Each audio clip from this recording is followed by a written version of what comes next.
반갑습니다. 77입니다. 이 시간은 구독자가 질문을 하셨어요. 자, 단열재를 하는데 위치가 어디가 좋겠냐? 그 기초 부분.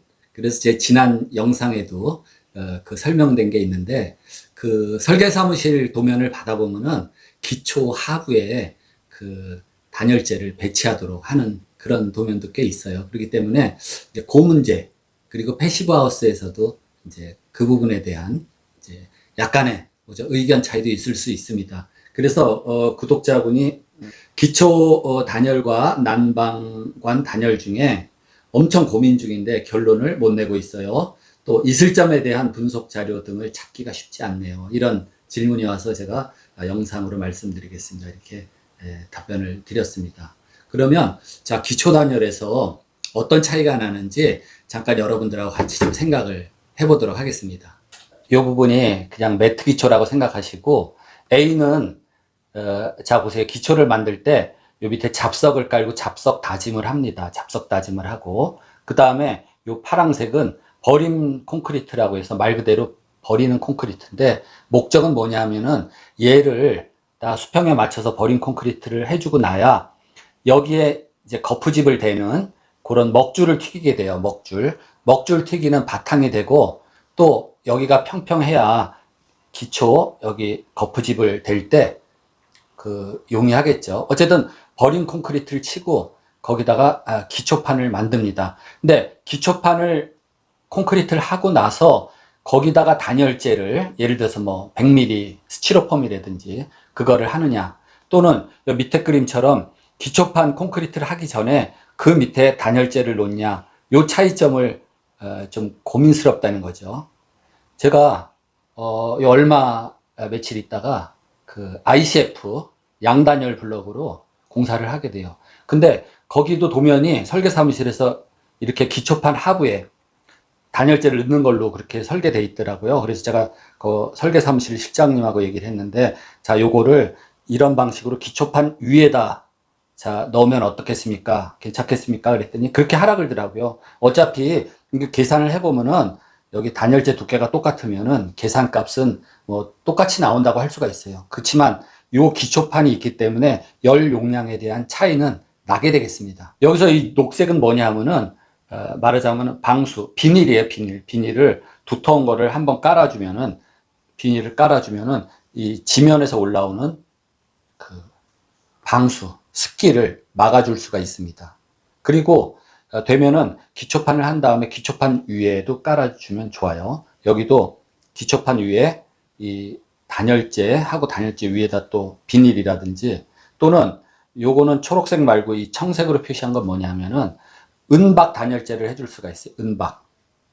은박은 뭐냐면은 반사 성능이 있습니다. 그래서 요거는 복사열을 말하자면 차단해주는, 복사열을 막아주는 그런 단열재예요. 다시 말해서 요 빨간 선들이 뭐냐면은 보통 엑셀 파이프 많이 씁니다. 엑셀 파이프, 요 난방관이에요. 난방관 깔기 전에 밑에는 뭐예요? 요 와이어 메쉬, 그죠? 와이어 메쉬를 깔고 거기다 난방관을 배치를 해주게 되죠. 그래서 지금 여기는 자, 잡석 다짐을 하고 버린 콘크리트를 치고 먹줄을 치고 그 다음에 기초판 거푸집을 대고 기초판을 만든 다음에 기초판 위에 단열재를 깔고 단열재 위에 또 은박 그런 단열재 개념을 깔아요. 이 은박 단열재는 여기서 열이 나서 이 엑셀 코일에서 보일러에서 뜨거운 물이 일로 들어가죠. 그래서 여기서 열이 나서 이 아래쪽으로 복사열이라 그러는데, 그건 마치 우리가 뜨거운 다래미를 얼굴 가까이다 갖다 대면 열기가 느껴지죠. 그러한 열기를 복사열이라고 해요. 또는 태양에서부터 그냥 오는 그런 햇빛, 이런 거 다 복사열입니다. 그래서 여기다 은박 단열재를 깔아주면은 이쪽으로 내려가는 전도열도 있지만, 전도열은 이 단열재가 막아주죠. 전도열은 단열재가 막아주고 복사열은 은박 단열재가 또 막아주고, 그래서 좋은 점이 있어요. 그렇기 때문에 여기 우리가 요 엑셀 보일러에서 오는 난방 호스, 난방관을 방통친다 그러죠.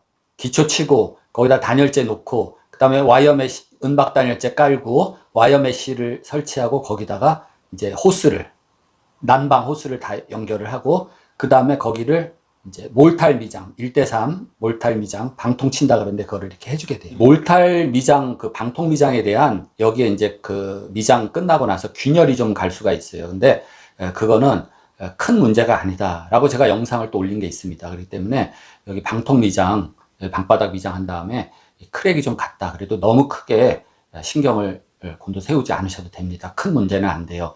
이 기초판에서 구조체에서 힘을 다 받는 거지 여기서는 이게 미세립자, 재료 특성상 미세립자가 많이 들어가기 때문에 균열이 갈 수도 있어요.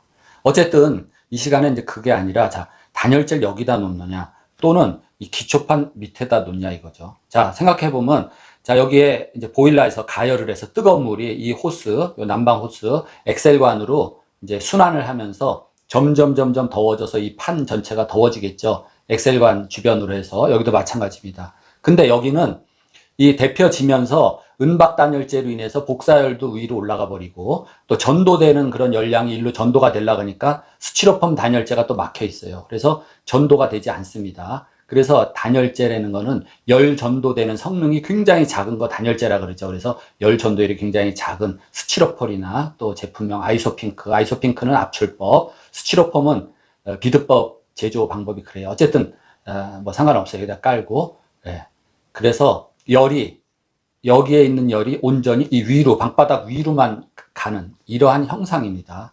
근데 그러니까 여기만 데펴지면은 바로 방바닥이 뜨거워지는 거예요. 근데 이 경우는 어떻게 돼요? 여기 있던 열이 위로도 가지만은 기초판으로 가죠. 기초판으로. 그래서 여기 온도가 지금 30도예요. 그러면 기초판으로도 열이 전달돼 가지고 기초판도 뜨뜻해지지 않겠어요? 기초판의 온도는 어디서 단열이 돼요? 여기서. 여기에 단열재가 있으니까.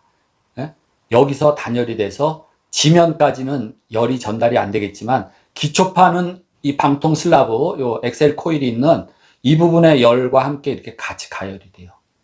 그래서 열 용량이라는 게 있는데 열을 담고 있습니다. 많이 담고 있죠. 이렇게 기초판. 그래서 순발력 있게 방이 더워지긴 힘들어요. 이 구조가. 그 대신에 보일러를 꺼도 얘가 열을 갖고 있기 때문에 보일러를 안 돌려도 상당한 시간 지속적으로 열이 이렇게 올라올 수는 있겠죠. 그렇지만 얘 같은 경우는 여기서 열이 딱 끊어져 버리기 때문에 얘가 식으면 바로 방바닥도 식어요. 그리고 반면에 얘가 데펴지려면 또 금방 데펴져요. 그래서 이런 경우는 A 같은 경우는 순발력이 난방 순발력이 좋다. 이런 경우는 난방 순발력이 굉장히 더딥니다. 얘만 더워져야 되는 게 아니라 얘가 얘 기초까지 기초판까지 다 데펴야지 이렇게 좀 온도가 효율적으로 올라올 수가 있는 겁니다. 그래서 어떻게 생각해 보면 얘를 세로로 놓고 이게 콘크리트 벽이라고 봤을 때 이런 경우가 내단열의 개념이고 이런 경우는 외단열의 개념입니다. 외단열의 개념. 그래서 상시 주거를 하면서 늘상 난방을 할 때는 외단열을 해도 여기 열용량을 갖고 이렇게 해도 돼요. 난방을 끄면은 여기서 열이 이렇게 실내로 나갑니다. 그렇지만 추웠던 며칠 만에 겨울에 일주일 만에 가가지고 난방을 시작하려면 이 전체를 다 데워야 돼요. 그렇기 때문에 시간이 오래 걸려요. 이틀 걸립니다. 이틀. 그렇지만 이 경우는 난방을 끄면은 바로 여기서 어쨌든 차단이 되기 때문에 이 난방과 관계없이 기초판의 온도는 별 변동이 없어요. 얘만 이 방바닥 방통 미장만 난방을 하면 금방 뜨거워지고 난방을 끄면 금방 식고 이러한 차이점이 있습니다. 그리고 많은 분들이 이 콘크리트 자체가 이제 젖어 있으면은 이건 안 되는 거 아니냐. 그래서 뭐 여기에 뭐 비닐을 깐다든지. 근데 그런 개념은 아닙니다. 이 비닐이 콘크리트가 젖던 안 젖던 이 비닐은 실내로 유입되는 습기. 그걸 막는 거예요. 그 습기가 결국은 결로로 이어지기 때문에 그거를 막는 겁니다. 그래서 결로에 관한 얘기는 또 다음 시간에 하겠는데 어쨌든 여기서 여러분들이 중요하게 생각하셔야 되는 거는 이 공기 안에 여기에 수증기가 들어있어요. 수증기. 100% 건조한 공기는 없죠. 이 안에 수증기가 있습니다. 그거를 우리가 습도로 표시하죠. 습도. 근데 습도가 절대 습도가 아니라 항상 이 상대 습도. 이 상대 습도로 표현을 해요. 그러니까 그거 조금 여러분들이 이해가 조금 힘든 그런 개념인데 공기 중에 여기에 수증기가 얼만큼 있냐. 그 절대량은 절대 습도고 요 상대 습도라는 거는 똑같은 수증기량이라도 이 방 안의 온도에 따라서 같은 수증기가 있어도 그게 70% 습도가 될 수도 있고 30% 습도도 될 수 있다 이겁니다. 어쨌든 공기 안에 물방울, 수증기가 있습니다. 근데 이 수증기는 항상 어떤 실내의 상태에 따라서 실내 온도하고 이 안에 있는 수증기량에 따라서 이 이슬점 온도라는 게 있어요. 노점 온도.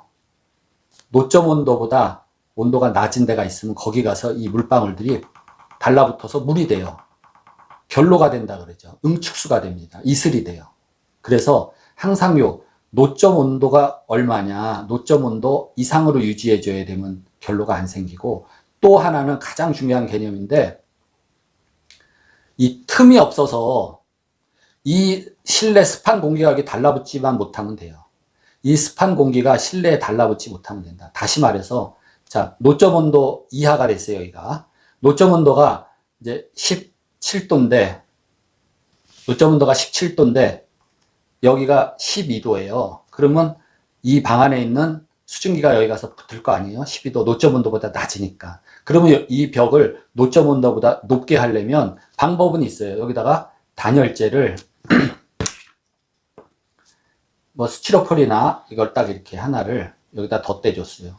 그랬더니 여기의 온도는 더 낮아질 수 있죠. 바깥은 말하자면 겨울이라서 0도씨예요. 바깥은 0도씨. 근데 바깥 온도의 영향으로 그나마 이게 없었을 때는 방 안의 온도 때문에 온도가 좀 올라갔지만 더 낮아질 수도 있어요. 어쨌든 여기가 그럼 뭐 10도가 됐다고 쳐요. 그러면 결로가 더 잘 되겠죠. 근데 이쪽은 단열재를 갖다 대니까 방 안 온도가 예를 들어서 뭐 20도다. 그러면 여기 표면 온도도 거의 뭐 20도에 가까운 온도가 됩니다. 근데 문제는 이 단열재를 엉성하게 붙였더니 이 방 안에 이 공기가 요 사이로 막 들어갈 수가 있어요. 그러면 이 습공기의 상태는 얼마예요? 습공기는 노점 온도 17도 이하가 되면 여기에 결로가 되니까 여기는 10도잖아요. 지금 이 안에 들어가 보니까. 그래서 여기에 물방울이 맺힙니다. 그러면 일로 물이 다 맺혀서 요로 줄줄 흘러서 걸레바지가 젖게 되고 걸레바지가 썩게 되고 이 밑에 도배지가 젖게 되고 썩게 되고 그렇죠. 그래서 이 습공기가 방 안에 있는 습공기가 이 사이로 일로 들어가지 못하게 하는 게 굉장히 중요한 그 포인트예요. 핵심 개념입니다. 그렇기 때문에 이거를 단열재를 봉해 주든지 아니면은 폼 단열재 꽉 채워 주든지 그렇게 해서 이 사이에 습공기가 들어가지 못하면 돼요. 이 안에 어떤 공기가 없는데 공기 안에 이 수증기가 들어있는 거 아니에요. 그러니까 수증기가 없지요. 그렇기 때문에 여기는 결로가 안 되는 겁니다. 그래서 온도 분포를 그려보면은 자, 방 안 온도가 20도씨라면 여기도 거의 공기 온도 20도씨, 여기도 뭐 19도씨, 그 다음에 바깥에는 0도씨죠, 0도씨. 그래서 0도씨 쭉 와가지고, 단열재라는 건 뭐예요? 여기하고 단열재 양쪽 온도 차이가 크게 나는 게 단열재입니다. 이거는 콘크리트라고 치면은 철근 콘크리트. 여기서 온도 변화 별로 없어요. 약간. 그렇게 돼서 이 선이 이렇게 연결이 되는 겁니다. 이렇게. 네. 그래서 여기는 19도, 여기는 뭐 3도 이렇게 차이가 나요. 그러니까 단열재죠. 네. 그리고 내부에 이 실내 공기가 여기 틈에 들어가지 않게 하면 결론은 안 생긴다. 그겁니다. 그러면 이 상태에서 습도는 어떠냐, 습도. 이쪽에 실내는 겨울에 뭐 밥도 하고 집안에 빨래도 뭐 널려 있고 아기가 있고 뭐 이러면은 실내 습도가 굉장히 높을 수도 있어요. 뭐 한 80%? 예.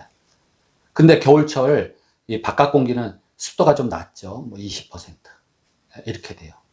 그래서 이런 20% 공기에는 습도 20% 공기에는 습기가 별로 적기 때문에 또 별로 염려가 별로 없어요. 근데 이 실내 이런 습한 공기가 어딘가에 가서 노점 온도 이하가 되면은 결로가 생기는 겁니다. 그렇기 때문에 틈 없이 이 실내 습공기가 어느 틈으로 가면 안 돼요. 그게 1번. 그 다음에 두 번째는 이 실내 80% 습도일 때, 노점 온도가 17도일 때, 17도 이상으로만 표면 온도를 유지해주면 결로가 안 생긴다. 이런 개념입니다. 그래서 요 구독자 질문하신 분에 대한 뭐 충분한 답이 됐을지 모르겠는데, 이 기초판의 단열재 위치 이거랑은 그런 차이가 있다. 얘는 순발력이 좋고 얘는 여기까지 다 대표해야 되기 때문에 열 용량이 커지면서 난방 또 식는 거 둘 다 더디다. 난방도 더디게 되고 또 한번 난방해 놓으면 잘 식지 않는다. 이런 개념입니다. 이 기초판 밑에 단열하냐 난방관 밑에 단열하냐 그거 가지고 엄청 고민이 된다고 그러셨는데 또 이슬점에 대한 그런 거는 다시 한번 제가 정리를 잘 좀 해가지고 여러분들이 잘 이해할 수 있도록 그렇게 쉽게 개념을 좀 다시 설명을 드리겠습니다. 그래서 어느 정도 도움이 됐는지 모르겠는데 그렇게 이해를 하시면 되겠어요. 다음 시간에 또 좋은 내용으로 뵙겠습니다.